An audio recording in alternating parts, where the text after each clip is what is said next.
朋友们，最近发生了一件让我震惊的事。据报道，在一系列贸易谈判中，美印关系出现了前所未有的紧张。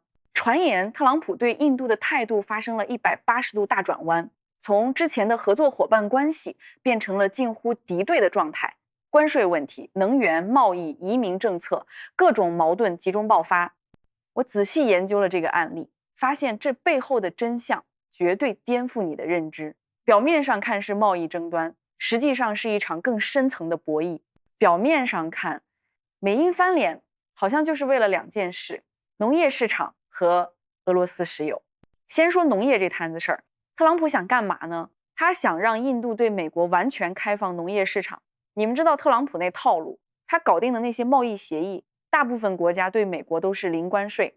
特朗普算盘打得精着呢，用零关税把跨国企业逼回美国建厂，拉动本土就业。这样2026年中期选举好拉选票嘛。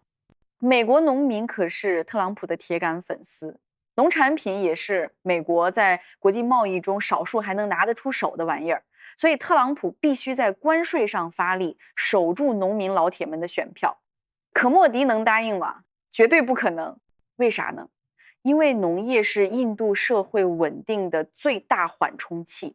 你们听好了，2024年农业占了印度46%的就业人口，创造了12%的 GDP。这啥概念？几乎一半的印度人都指着种地吃饭的。可印度农业有多落后，简直让人无语。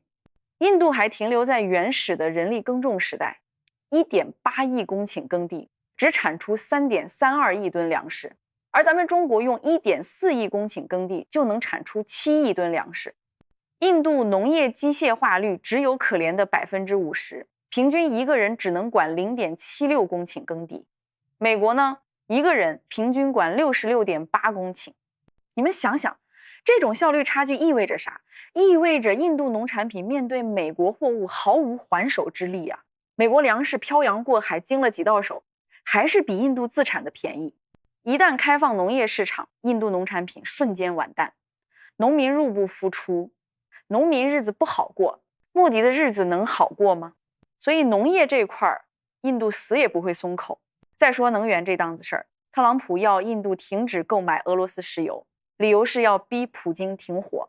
印度现在有多依赖进口原油？89%，其中35%来自俄罗斯。为啥买俄油还不是因为便宜？2022年，俄罗斯给印度最高3折优惠，平均每桶比国际价格便宜10到15美元。你说这便宜不占白不占？因为大量进口俄油，印度私营炼油厂有60%的产能处理俄油，国营炼油厂有40%的产能处理俄油。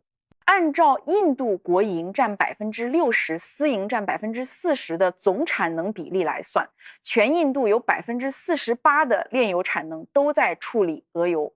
你让印度放弃俄油，就等于让近1半的炼油产能转换公益，这得花多少钱？印度当然不乐意了。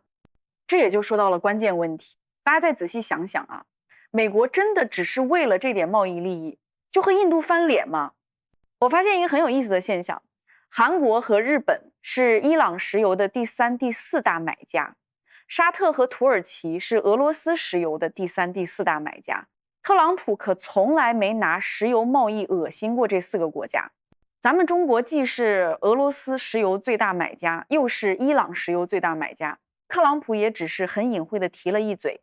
甚至农业市场这事儿对美国来说也不是核心问题，印度本身就是农业大国，很多农产品产量世界第一，比如牛奶。而且就算印度真答应开放市场，以印度复杂的官僚体系和各种内部壁垒，有的是办法让美国商品难以真正进入印度市场。所以你们明白了吗？现在美印翻脸，石油是借口，贸易是借口，特朗普真正气的是啥？是印度硬扛不配合的态度。特朗普要的是印度的服从，要的是在外交上势如破竹的政绩。印度和美国从2月就开始谈，快6个月了，印度在关键问题上还是不松口，这不是驳了特朗普的面子吗？所以印度必须被惩罚，杀鸡给猴看。威慑其他不合作的国家。这时候问题来了，美国和印度不是有中国这个共同敌人吗？特朗普不怕印度转投中国怀抱？答案是不怕。特朗普赌的就是印度怕中国胜过恨美国。莫迪的印人党奉行啥呢？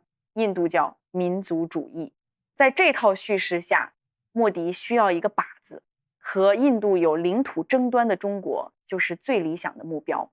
甚至可以说，打赢中国在印度教民族主义眼里就是印度崛起的最好证明。但现实很残酷啊，印度阻止不了中国崛起。随着中国经济腾飞和区域影响力扩大，印度感受到了巨大战略威胁。特朗普赌的就是莫迪不敢真的投靠中国。为了给莫迪添把火，美国还和巴基斯坦合作开发页岩油，后续还要合作开发稀土矿。巴基斯坦是印度老对头，5月7号，印巴空战还死压印度一头呢。美国选择和中国盟友巴基斯坦合作，这是啥信号？这是赤裸裸的威胁。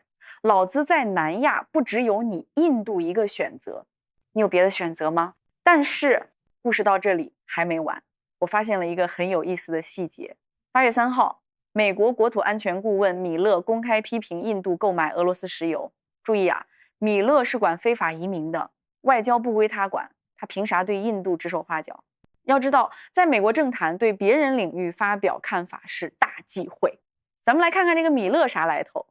他2016年就加入特朗普竞选团队，是资深政治顾问。特朗普第一任期就职演讲稿就是他写的，2任期都负责非法移民事务。特朗普今年上任第1天签的所有移民行政令都经过他的手。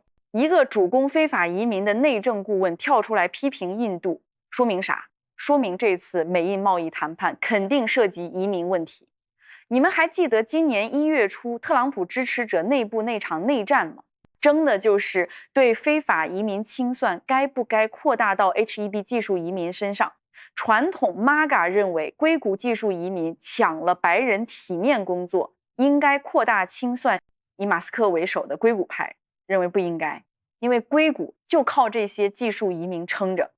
内战最后以马斯克派的拉马斯瓦米离开效率部结束，从特朗普上任开始，清算就扩大到 H1B 签证。马斯克离开后，硅谷派在移民问题上彻底失声。美国社会对 H1B 技术移民的刻板印象就是印度人，硅谷各大科技公司满眼都是印度工程师，所以很明显，美国要求印度管移民，但莫迪拒绝了。为啥拒绝？因为印度国内社会压力太大了。移民外国是维持社会安稳的稳定器，给社会一个泄压点。如果印度政府主动控制对美移民，激烈的社会矛盾马上就会指向政府。莫迪同意了，不就是自掘坟墓吗？莫迪的拒绝让米勒怒火中烧，所以才有了负责国内事务的顾问对外交事务发表看法的奇葩现象。现在咱们可以从无数碎片中拼出美印谈判的全貌了，从农业到能源再到移民，特朗普的每一个要求都是让印度吃大亏，而印度换来的是比去年更高的关税。这就是特朗普的逻辑，仗着美国对印度的重要性肆意妄为，赌的就是莫迪不能也不敢转头和中国合作。最后会咋样呢？莫迪大概率还是会屈服，因为印度经济确实需要美国，安全也确实需要美国，这2点俄罗斯都给不了。现在印度国营石油公司已经开始减少采购俄油，只有私营企业还在继续买，这就是印度的悲哀。更讽刺的是，特朗普不尊重印度，却因为印度不尊重美国而生气。特朗普不是传统精英，他鄙视建制派价值观，不在乎长期回报，只要短期看得见的效益。不同于奥巴马时代精心包装的美国霸权，特朗普时代的美国冷酷而直白。历史上美国一直是用人朝前不用人朝后的不可靠盟友，区别是以前美国国富民强，犯啥错误都有机会弥补，现在的美国债台高筑，在国际事务上容错率越来越小，得道者多助，失道者寡助。也许在不久的将来，当美国大厦倾倒时，这句话会再次得到验证。各位，看完这个故事，你们有啥感想？在评论区聊聊你们对美印关系的看法。今天的视频就到这里，感谢你的观看，我们下期见。